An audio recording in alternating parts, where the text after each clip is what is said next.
Oui, bonjour. Le message est pour Isabelle. C'est pour savoir si la bibliothèque, c'est pour savoir si votre livre, Un petit chinois occupé, c'est vrai ici aussi. Est-ce que vous pourriez le ramener? Sinon, c'est 10 sous par jour. Et si ça continue, ça va vous coûter 70 sous. Si vous le ramenez 7 jours plus tard. Donc là, moi, je veux juste vous éviter que ça vous coûte 70 sous. Puis si vous l'amenez 7 jours de plus que ce 7 jours-là, ben c'est 1,40 $. OK? Donc là, c'est le monsieur de la bibliothèque. Ça serait pour savoir si vous vouliez réserver un autre livre, je sais pas, moi c'est japonais, on a toutes sortes de livres ici sur les autres cultures. Donc, il y a un livre ici là, qui est libre, peut-être que ça pourrait vous intéresser, là. Un japonais en vacances. Donc, bien sûr, il est en vacances, ça veut pas dire au Japon. Et il a fait faire son passeport.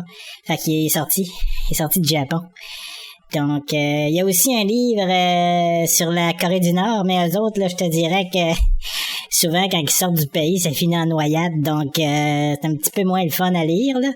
C'est un petit peu plus trash. Donc, voilà. Donc, votre livre sur les Chinois, est-ce que c'est possible de le ramener? Il y a une personne ici qui aimerait ça l'avoir. Et puis, les gens cherchent des lectures sur les autres cultures. Donc, c'est juste pour savoir. Donc voilà.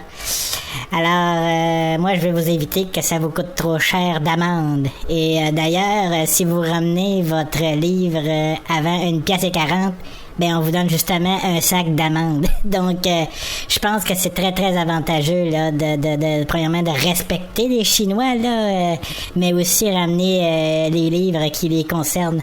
Donc, voilà. Je vous souhaite une bonne journée, Madame Isabelle, et puis en espérant vous voir avant 2 piastres. OK, au revoir.